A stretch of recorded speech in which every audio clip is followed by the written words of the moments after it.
Question number 17. Sri Somnath is a leading lawyer of Mumbai. He deposits in the bank all the receipts and always pays all the expenses by check. The analysis of his bank account for the year ended 31st March 2022 is as under. पहले हम ये देख लें इस question में हमसे पूछा क्या गया है. Compute his gross total income after taking into account the following information. Gross total income से मतलब है जो आप 5 हेड पढ़े हो, salary, house property, income from PGBP, capital gains और अदर सोर्सेज. इन पांचों हेड में इन सारे पांचों हेड को आपको ऐड करना होगा तो ग्रॉस टोटल इनकम आ जाएगा. तो अब ये कोई ज़रूरी नहीं कि यहाँ पे आपको पांचों हेड ही दे रखा होगा. जो जो हेड आपको मिले उन सारे को आप पहले अलग अलग कैलकुलेट करना, फिर ऐड कर लेना तो वो आ जाएगा. सबसे पहले हम ये इनकम फ्रॉम जैसे हम profit and gains from business और प्रोफेशन कैलकुलेट करते थे वो हम कैलकुलेट कर लेंगे इसमें. दूसरी चीज़ यहाँ पे ये बोला गया है कि ये बैंक अकाउंट का इनका एनालिसिस है. और हमने पढ़ा एक तो था कि पीएल अकाउंट या इनकम एंड एक्सपेंडिचर बना रहेगा तो नेट प्रॉफिट वाला फॉर्मूला, और एक था कि कैश बुक या फिर रिसिप्ट एंड पेमेंट रहेगा तो income from profession less expenses related to profession. यहाँ पे वो दोनों ही चीज़ नहीं लिखा हुआ है. तो यहाँ देखो आप, ये एक लॉयर हैं और प्रोफेशनल काम है और इससे आपको उतना नहीं समझ में आ रहा तो आप सीधे सीधे भाई एक प्रोफेशनल वर्क कर रहे हैं तो इनकम फ्रॉम प्रोफेशन आप ऐड करना, एक्सपेंसेस रिलेटेड टू प्रोफेशन आप लेस करना. अब देखते हैं क्या क्या अलाउ होगा, क्योंकि हमको यहाँ पे जैसे नेट प्रॉफिट वाला फॉर्मूला वहाँ पे हम डिस अलाउ वाले लेते हैं, यहाँ पे हमको अलाउ जो प्रोफेशन से रिलेटेड जो इनकम होंगे वो ऐड करेंगे और प्रोफेशन से रिलेटेड जो खर्चे होंगे उसको लेस करेंगे. अब देखते हैं. बैलेंस बीडी से हमको नहीं मतलब. प्रोफेशनल फीस, ये एक लॉयर है तो इनका प्रोफेशनल फीस होगा इसलिए अलाउ है तो ये ऐड हो जाएगा. टू डिविडेंड, ग्रॉस डिविडेंड किसका पार्ट है? इनकम फ्रॉम अदर सोर्सेज का, तो ये पीजीबीपी में तो नहीं आएगा. लेकिन अभी इससे आपको ये पता चल गया कि पीजीबीपी के बाद आपको दूसरा हेड कौन सा कैलकुलेट करना है? Other sources. ठीक है, उसका ये इन्फॉर्मेशन है.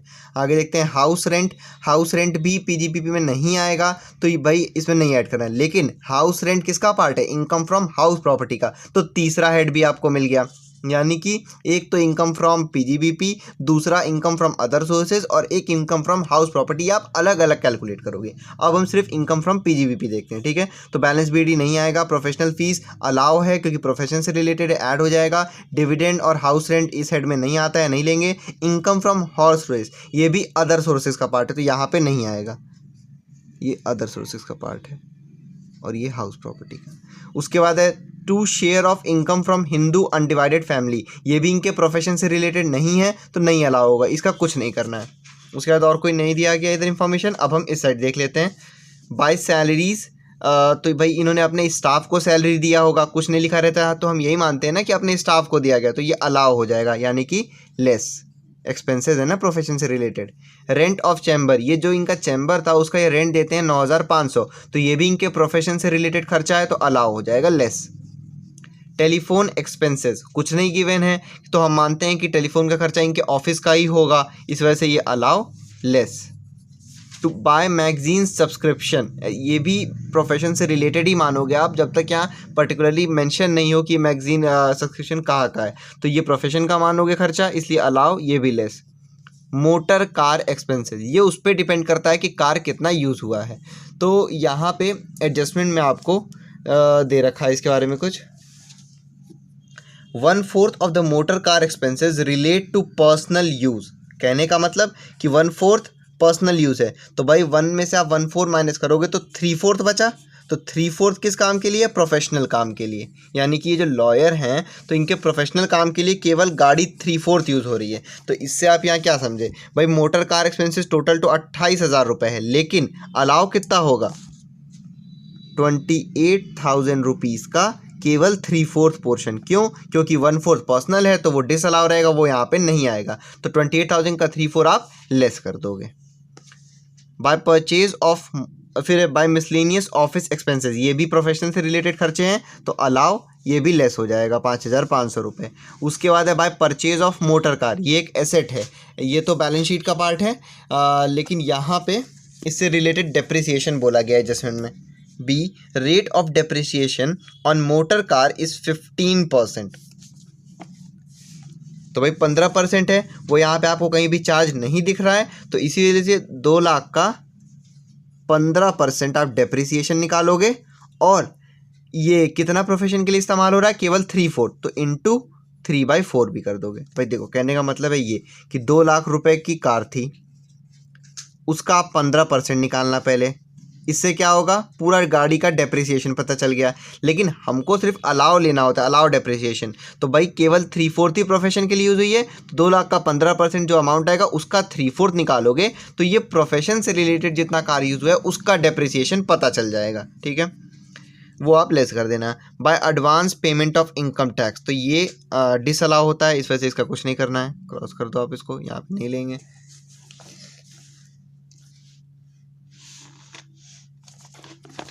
Bye donation to Mumbai university, ये भी इनका पर्सनल खर्चा है, इस वजह से ये डिसअलाउ है, यहाँ पे नहीं आएगा। बाय पर्सनल एक्सपेंसेस, पर्सनल है, यहाँ पे नहीं आएगा।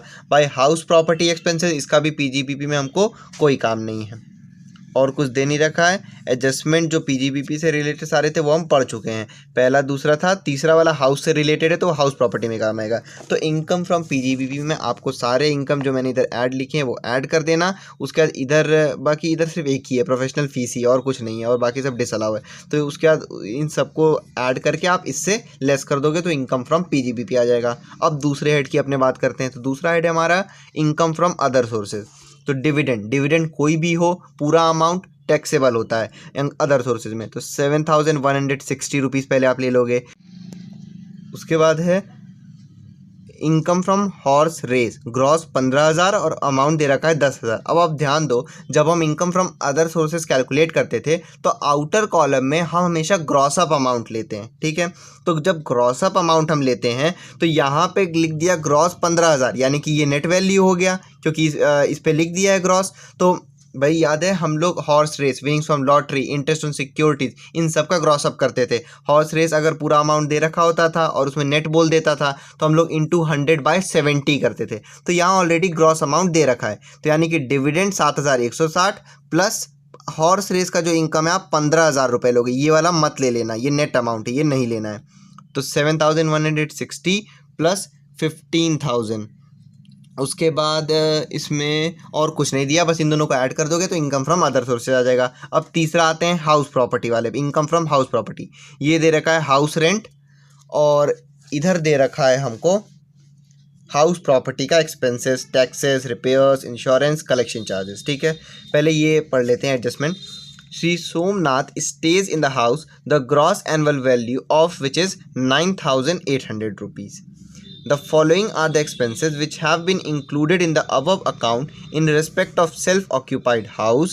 Insurance premium 500 रुपये, municipal taxes 2,400 रुपीज़। अब यहाँ पे देखो आप, यहाँ बोल दिया Shri Somnath stage in the house, यानी कि एक हाउस इन्होंने सेल्फ ऑक्यूपाइड किया होता जिसका ग्रॉस एनुअल वैल्यू है 9,800 रुपये, और एक्सपेंसेस है जिस घर में वो रह रहे हैं। The following are the expenses which have been included in the above account in respect of self occupied. हो भाई, सेल्फ ऑक्यूपाइड का मतलब जहाँ श्री सोमनाथ जो ओनर है वो खुद रह रहे हैं, तो उसका खर्चा दिया हुआ है इंश्योरेंस प्रीमियम 500, म्यूनिसिपल टैक्स 2,400 रुपये। तो पहले सिर्फ सेल्फ ऑक्यूपाइड वाला हम समझ लेते हैं। सेल्फ ऑक्यूपाइड वाले में पहली बात तो भाई सीधे सीधे एनुअल वैल्यू ही नील हो जाता है। तो यहाँ ग्रॉस एनुअल वैल्यू 9,800 है, तो हमको इससे कोई मतलब ही नहीं, क्योंकि हम सेल्फ ऑक्यूपाइड का एनुअल वैल्यू नील मानते हैं। उसके बाद लेस करते हैं deduction under section 24, interest on loan, interest on सबसे पहले 30% ऑफ एनुअल वैल्यू लेस करते हैं, फिर इंटरेस्ट ऑन प्रीवियस ईयर, फिर इंटरेस्ट ऑन कंस्ट्रक्शन पीरियड, उससे आता है इनकम फ्रॉम हाउस प्रॉपर्टी। यहाँ पे वो तीनों चीज़ नहीं दिया है, तो ये सेल्फ ऑक्यूपाइड वाले का एनुअल वैल्यू नील ही आ जाएगा। दूसरी चीज़, ये जो बोला गया है कि सेल्फ ऑक्यूपाइड का इंश्योरेंस प्रीमियम 500 है और म्यूनिसिपल टैक्स 2,400 है, ये यहाँ पे भी ऐड कर दिया गया है। लिखा है ना कि which have been included in the above account, यानी कि ऊपर भी ये अमाउंट ऐड कर दिया गया है। और ये एक्चुअल में किसका है? ये है जो हाउस इन्होंने रेंट पे दिया है। आप लोग यहाँ पे देख रहे होगे लिखा है टू हाउस रेंट 22,500, यानी कि एक घर जिसको उन्होंने रेंट पे दिया उससे इनका रेंट आया 22,500 रुपीज़। ठीक है, उसके बाद उस घर का एक्सपेंसेस दे दिया, टैक्स है 5,000, रिपेयर 1,500, इंश्योरेंस 1,500, कलेक्शन चार्जेस 2,000। तो ये रेंट दे रखा है हमको उधर।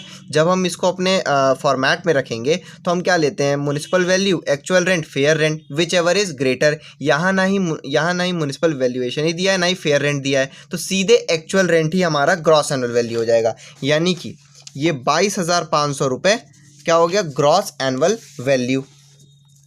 तो हम यहाँ लिखेंगे ऐसे, ग्रॉस एनुअल वैल्यू हो गया हमारा 22,500। उसके बाद उसमें हम लेस करते हैं 3 चीज़, म्युनिसिपल टैक्स, वैकेंसी और अनरियलाइज रेंट। वैकेंसी और अनरियलाइज रेंट तो यहाँ पे नहीं है, लेकिन टैक्स दिया है।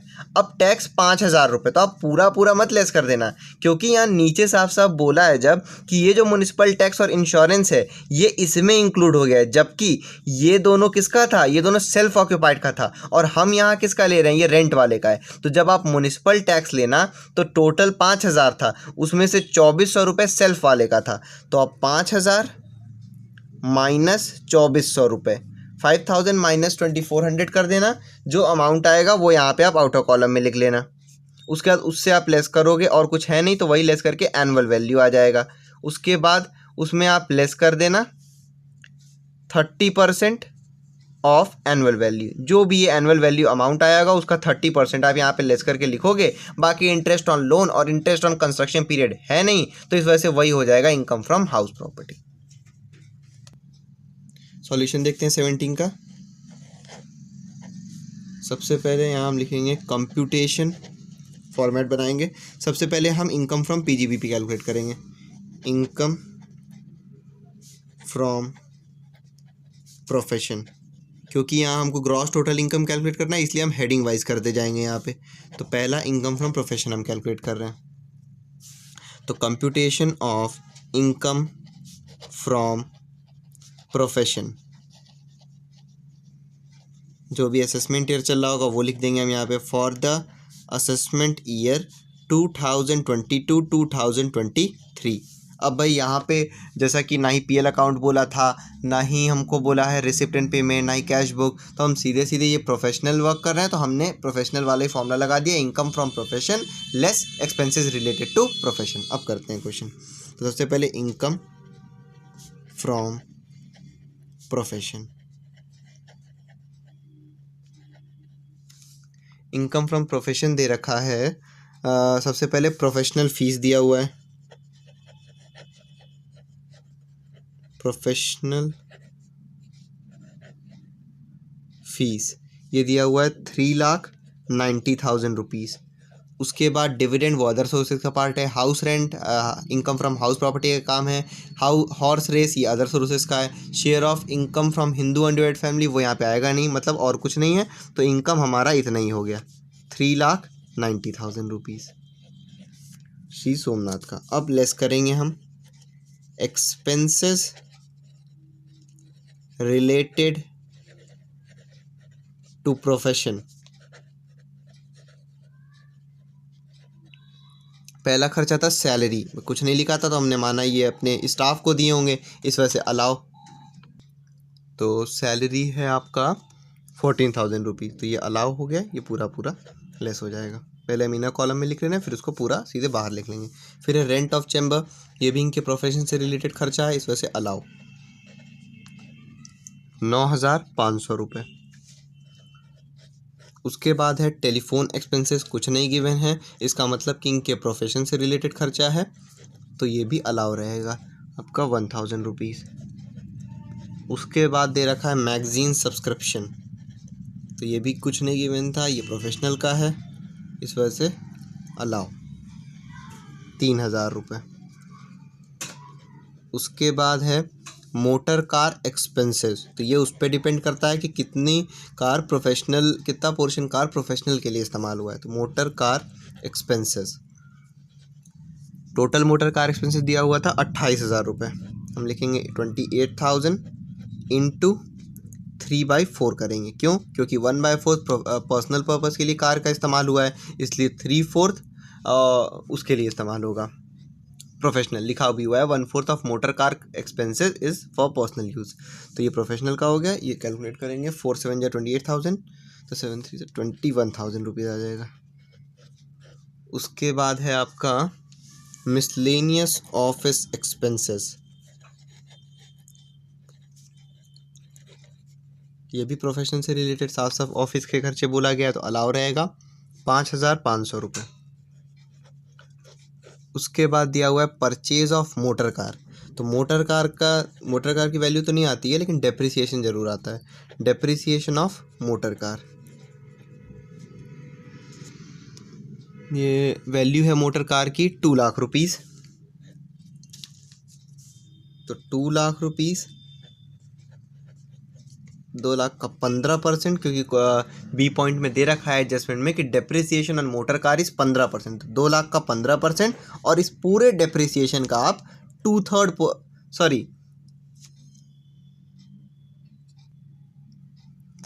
पोर्शन आप कैलकुलेट करोगे। क्यों भाई, ये पूरी गाड़ी का डेप्रिसिएशन, लेकिन हमको सिर्फ अलाउड डेप्रिसिएशन लेना है जो कि प्रोफेशनल से रिलेटेड होगा। तो 3/4 गाड़ी के खर्चे प्रोफेशन से रिलेटेड थे, इसी वजह से 3/4 ही आप इसका लोगे। मैंने 3/4 कैसे कैलकुलेट किया, तो भाई 1/4 बोला था पर्सनल यूज़ के लिए, तो आप 1 में से माइनस करोगे 1/4, तो आ जाएगा 3/4।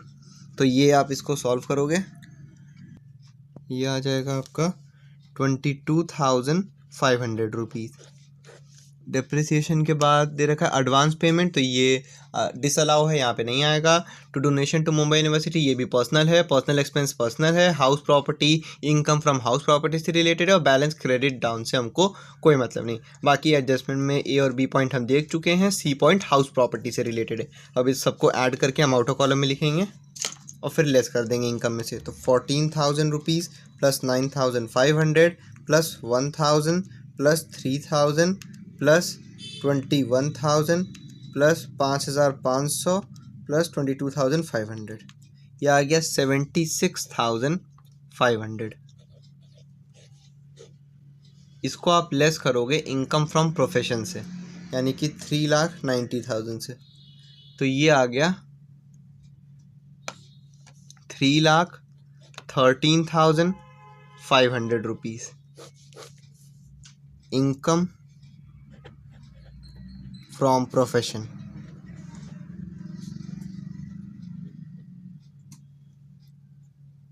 ये ए हेड का कैलकुलेशन हो गया।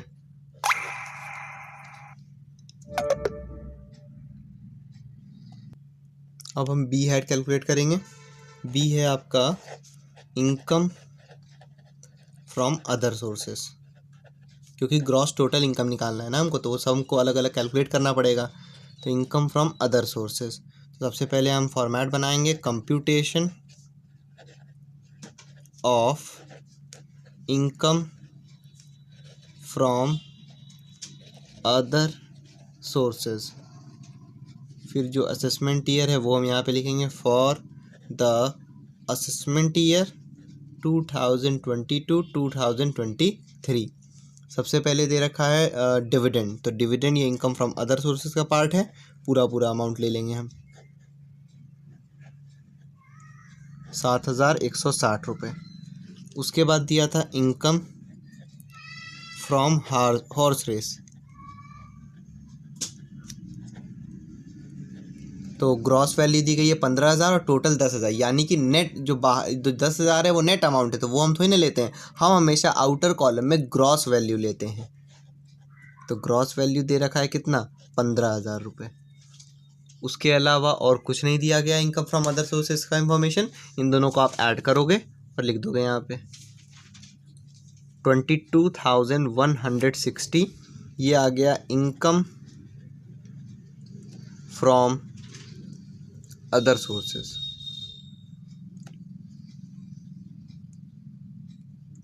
ये बी पार्ट आ गया। अब हम कैलकुलेट करेंगे लास्ट हेड, तीसरा, इनकम फ्रॉम हाउस प्रॉपर्टी, क्योंकि और कुछ दे नहीं रखा है, तो income from house property.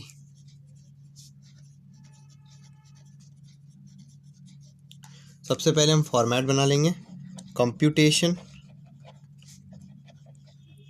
Of income from house property. फिर जो भी असेसमेंट ईयर चल रहा होगा हमारा वो लिखेंगे, फॉर द असेसमेंट ईयर 2022-2023। अब इसमें भी दो केस है, एक है लेट आउट वाला, एक है सेल्फ ऑक्यूपाइड वाला। तो पहले हम लेट आउट वाला कर लेते हैं, ये लेट आउट वाला है। ऐसे तो सेल्फ ऑक्यूपाइड वाले का कोई इन्फॉर्मेशन नहीं, वो नील आएगा, लेकिन फिर भी वो उसको हमको कैलकुलेट करके दिखाना होगा। तो लेट आउट है ये, तो भाई लेट आउट में सबसे पहले आप क्या लगाते हो formula, municipal value, actual rent, fair rent. जब भी स्टैंडर्ड रेंट नहीं दे रखा होता तो हम नॉट कवर्ड वाला फॉर्मूला लगाते हैं, और नॉट कवर्ड का होता है ये तीनों में से जो ग्रेटर होगा वो ग्रॉस एनुअल वैल्यू होगा। तो म्युनिसिपल वैल्यू दे नहीं रखा है, फेयर रेंट दे नहीं रखा है, और रेंट हाउस रेंट करके यहाँ पे दे रखा है 22,500 रुपीज़। तो ये आप यहाँ लिखोगे एक्चुअल रेंट 22,500 रुपये। अब यही हो जाएगा हमारा यहाँ पे अमाउंट 22,500। ये हो गया ग्रॉस एनुअल वैल्यू, जो ग्रेटर होता है वही ग्रॉस एनुअल वैल्यू हो जाता है। अब दूसरी चीज़, आप ये जो एडजस्टमेंट में ग्रॉस एनुअल वैल्यू दे रखा है उससे कंफ्यूज मत होना। ये ग्रॉस एनुअल वैल्यू दिया हुआ है जिसमें वो खुद रह रहे हैं, लिखा है ना Shri Somnath stage in the house the gross annual value of which is 9,800। तो भाई सेल्फ ऑक्यूपाइड हाउस का दिया गया है वो, और हम किसका कैलकुलेट कर रहे हैं, हम कैलकुलेट कर रहे हैं लेट आउट वाले का। तो लेट आउट वाले का रेंट दे रखा था तो उसकी मदद से अभी हम कैलकुलेट कर रहे हैं। वो सेल्फ वाले का दे रखा है, वैसे भी वो 9,800 का काम नहीं आएगा क्योंकि सेल्फ में तो एनुअल वैल्यू ही नील होता है। तो अभी पहले आप ये देख लो, ग्रॉस एनुअल वैल्यू हो गया, फिर इसमें से आप लेस करते हो तीन चीज़, म्युनिसिपल टैक्सेस, वैकेंसी और अनरियलाइज रेंट। वैकेंसी और अनरियलाइज रेंट ये दोनों ही यहाँ पे नहीं है,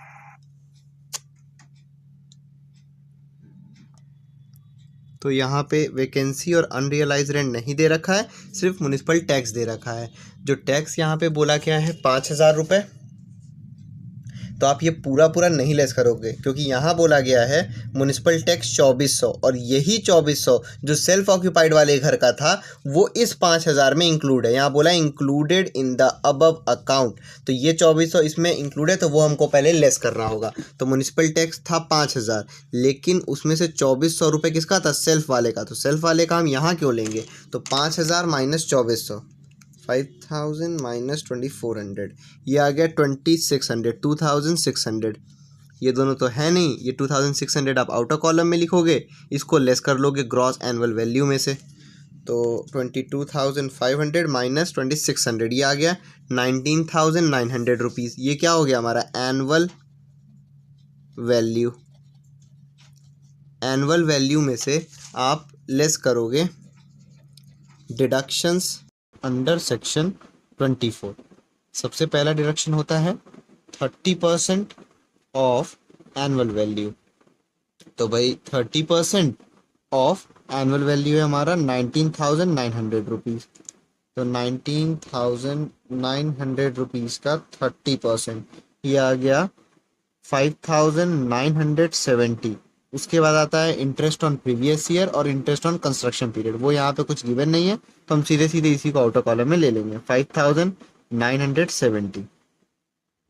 सो आप लेस कर लोगे 19,900 में से, तो ये आ जाएगा 13,930 रुपीज़। ये हो गया इनकम फ्रॉम हाउस प्रॉपर्टी, ये सी हेडिंग है। अभी ये लेट आउट वाले से आया है, वैसे यही फाइनल होगा लेकिन फिर भी हम सेल्फ ऑक्यूपाइड वाला भी निकाल के यहाँ पे दिखा देंगे। ये सेल्फ ऑक्यूपाइड, भाई सेल्फ ऑक्यूपाइड के केस में एनुअल वैल्यू नील रहता है, gross annual value municipal tax सब कुछ नील मानते हैं। तो यहाँ पे क्वेश्चन में वैसे तो बोला है कि gross annual value self occupied का इतना है, लेकिन उससे हमको मतलब ही नहीं, क्योंकि सेल्फ ऑक्यूपाइड में एनुअल वैल्यू सीधे हो जाता है नील। मिलता क्या है इसमें, बस डिडक्शंस अंडर सेक्शन 24, जिसमें पहला डिडक्शन होता है 30% ऑफ एनुअल वैल्यू। अब क्योंकि एनुअल वैल्यू ही नील तो 30% ऑफ एनुअल वैल्यू तो नील रहेगा ही। उसके बाद है इंटरेस्ट ऑन प्रीवियस ईयर और इंटरेस्ट ऑन कंस्ट्रक्शन पीरियड, ये सब कुछ भी गिवन नहीं है तो ये सब भी नील ही होगा। तो ये सब आपका नील हो गया वैल्यू, यानी कि सेल्फ ऑक्यूपाइड से इनकी इनकम जीरो है। इनकम फ्रॉम हाउस प्रॉपर्टी ये सेल्फ ऑक्यूपाइड से होगी।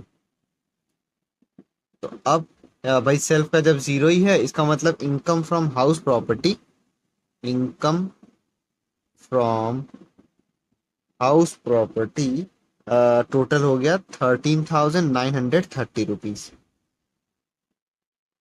सी हेडिंग। अब हम income from PGBP, income from house property और इनकम फ्रॉम अदर सोर्सेज तीनों को ऐड कर देंगे तो आ जाएगा हमारा gross total income. Computation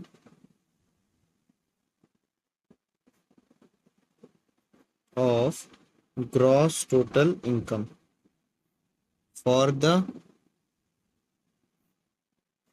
assessment year 2022-2023। सबसे पहले दे रखा था इनकम, मतलब हमने कैलकुलेट किया था इनकम फ्रॉम प्रोफेशन, वो दे रखा है 3,13,500। उसके बाद है इनकम फ्रॉम अदर सोर्सेस, वो हमने कैलकुलेट किया तो आया 22,160। उसके बाद income from house property, house property का इनकम आया है 13,930 रुपीज़। उसके अलावा और दोनों हेड का कुछ दे नहीं रखा है, इसका मतलब बस यही तीन हेड है। इन तीनों हेड के हम ऐड कर देंगे, 3,13,500 प्लस 22,160 प्लस 13,930, ये आ गया 3,49,590 रुपीज़। ये हो गया ग्रॉस टोटल इनकम।